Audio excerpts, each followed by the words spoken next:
Hello, and welcome to today's episode. Today we're going to talk about a future that might sound a bit distant, but is quietly taking shape, the power game in the age of AI. Ready? Let's start with a type of country that may feel unfamiliar, but is actually very stable in its own way.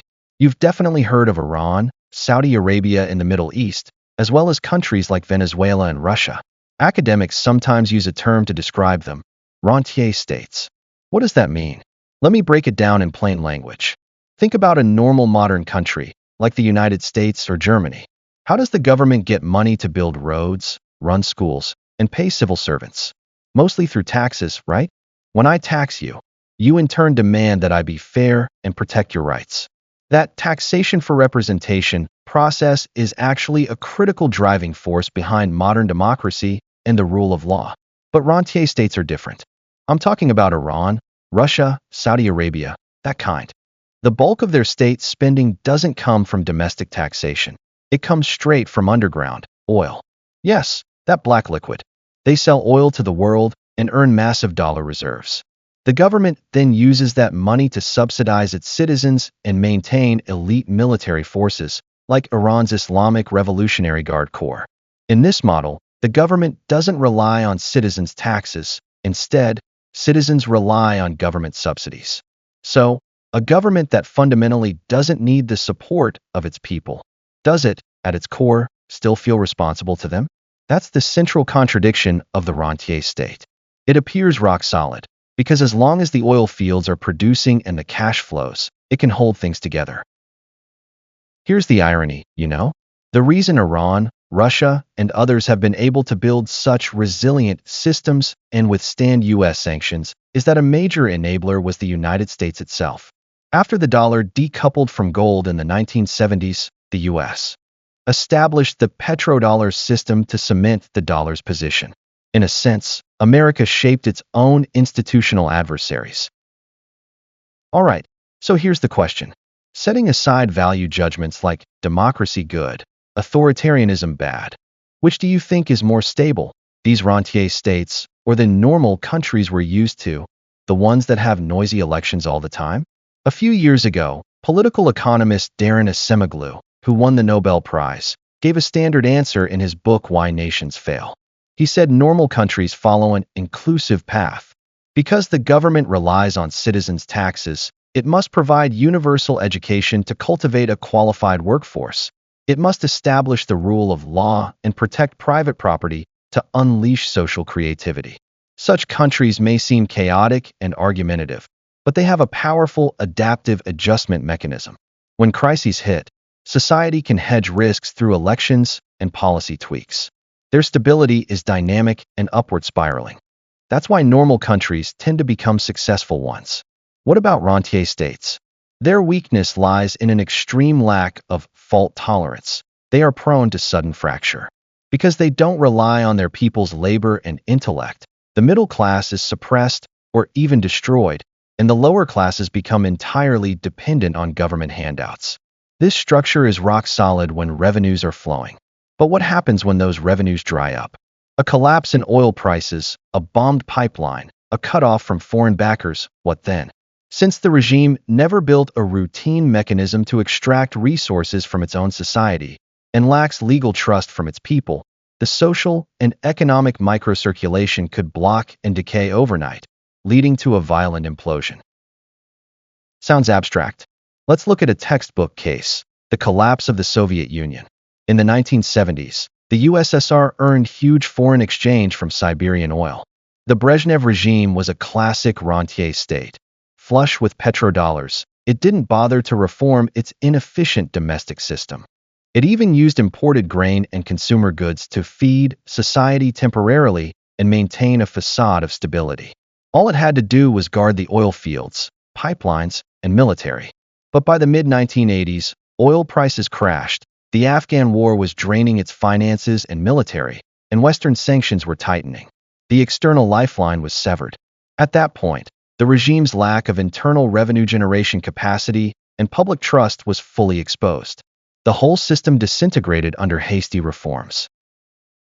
Acemoglu's reasoning is elegant, but it rests on one crucial assumption, that in modern society, the The most essential factor for economic growth is always people.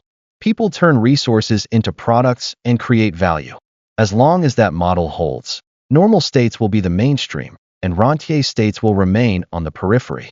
But, and here's the big but, with the rapid development of artificial intelligence, this iron law that political economists held dear may be breaking down.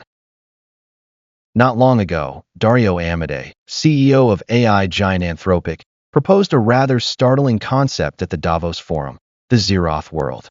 Not first, second, or third zeroth. He referred to perhaps 10 million people globally who, because they are deeply embedded in and utilize core AI computing power, have effectively decoupled from traditional society. They have formed a new productive class. Amodei even predicted that future economic growth will no longer depend on traditional social divisions of labor, but will be generated independently by this tiny group that controls core algorithms. He also made a thought-provoking remark. Some of the ideologies we believe in will not withstand the real impact of AI technology. He asserted that this understanding would become common among the global elite within a year or two. What does he mean by some of the ideologies we believe in? I'd venture a guess. It likely includes the very modern democracy and freedom we take for granted. Why? Let's return to the earlier logic. In Asimoglu's classic model, industrial mass production required countless healthy bodies as factory workers and hundreds of thousands of soldiers to fill the trenches.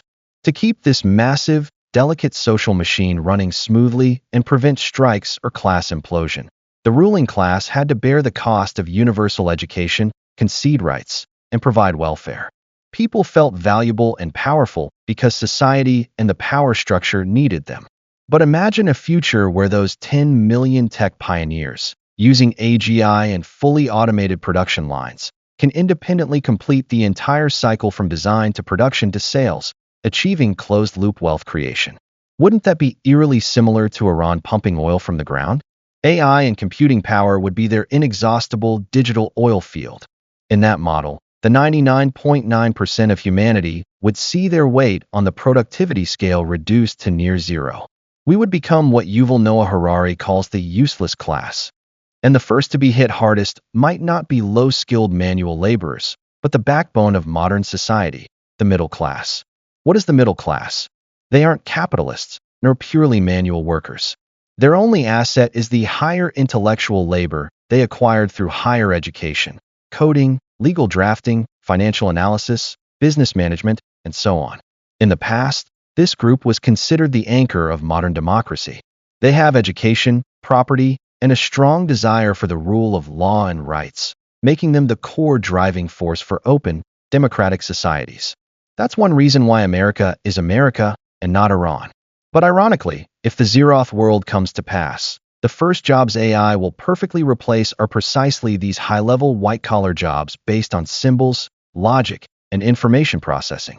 When AI can generate better code, tighter legal briefs, and more accurate audits at near-zero cost and millions of times human speed, the knowledge barriers and bargaining power that the middle class prides itself on will be dissolved in an instant. Picture that scenario. Waves of white-collar professionals lose their jobs. They either sink downward, competing with former manual workers for low-wage service jobs that AI can't be bothered with, or they retreat into private life, surviving on minimal state benefits or digital pacifiers. This is not just economic bankruptcy. It's a retreat of social spirit and creativity. When the middle class, the connector between the top and bottom of society, is severed, the core bargaining actors of modern democracy disappear. The world will be left with two poles. Above the clouds, the 10 million new elites of the zeroth world, controlling the digital oil fields in a closed loop. And in the wilderness, billions of useless people with no economic value.